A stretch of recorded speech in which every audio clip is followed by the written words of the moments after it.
അദ്ദേഹം മരണപ്പെട്ടിട്ട് വടക്കേ മലബാർ ശരിക്ക് നമ്മുടെ നാടിൻ്റെ ഒരാദരവ് യഥാർത്ഥത്തിൽ ആ വലിയ കലാകാരന് കിട്ടിയിട്ടുണ്ടോ? തീർച്ചയായും ഇല്ല തന്നെ അല്ലേ? പറഞ്ഞു. ഇത്ര വലിയൊരു കലാകാരൻ. തീർച്ചയായും ഇല്ല. എൻ്റെ ഏറ്റവും വലിയ ഇതാണ് ഞങ്ങൾ വരുന്ന സമയത്ത് എറണാകുളം പോലുള്ള സിറ്റിയിൽ ഒരു ശ്രീനാട്ടൻ്റെ ഫ്ലക്സും കാര്യങ്ങളൊക്കെ ഒരുപാട് കണ്ടിട്ടുണ്ട്. ശ്രീകാരങ്ങൾ അതൊന്നും കാണാൻ മലബാറിൽ എവിടെയും ഒരു അത് വന്നിട്ടില്ല.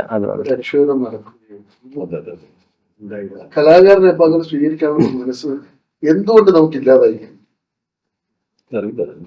എന്താ കലാകാരനോടുള്ളൊരു ഇത് പ്രശ്നമല്ല അത്. എനിക്ക് തോന്നുന്നു ഈ അവസാന ഘട്ടങ്ങളിൽ ശ്രീനാട്ട് എടുത്ത ചില നിലപാടുകളോടുള്ള ഒരു പ്രശ്നം കൂടി ഇതിൻ്റെ ഭാഗത്ത് ഉണ്ടായിട്ടുണ്ടോ എന്നുള്ള രീതിയിൽ സംശയമുണ്ട്. പ്രത്യേകിച്ച് രാഷ്ട്രീയ പാർട്ടികളുടെ ഒരവസ്ഥയിൽ അതുകൊണ്ട് കൂടി ആവാം എന്നാണ് എനിക്ക് തോന്നുന്നത്. സത്യസന്ധമായ നിലപാടെടുത്താൽ പെട്ടുപോകും. വേണ്ടത്ര തന്നെയാണ്. അല്ലേ? അതെ അതെ. അതല്ലേ അവസാനം അതുകൂടി അത് അദ്ദേഹത്തിന്റെ കാര്യത്തിൽ വല്ലാണ്ട് എറണാകുളം ജില്ലയിൽ വലിയ കുറ്റൻ ബോർഡുകൾ ഉയരുമ്പോൾ അദ്ദേഹം ജനിച്ചു വീണ മണ്ണ് അല്ല, അത് അവിടെ ഈ ആ ഒരു ഇതാണ് കലാകാരന്മാരുടെ ടീം വെച്ചാൽ സിനിമാ മേഖലയിൽ അടക്കമുള്ളവരുടെ സ്നേഹമാണ് അവിടെ പ്രകടിപ്പിച്ചത്. ഇവിടെ വേണ്ടേ? ഇവിടെ വേണ്ടത് അങ്ങനെയായിരുന്നു. പക്ഷേ കാണിക്കേണ്ടത് അല്ല, കാണിക്കാതിരിക്കാനുള്ള കാരണം ഈ ഒരു നിലപാടിന്റെ ഒരു പ്രശ്നം ആവാന്നാണ് എനിക്ക് തോന്നുന്നത്. എൻ്റെ ഒരു പേഴ്സണൽ അഭിപ്രായം.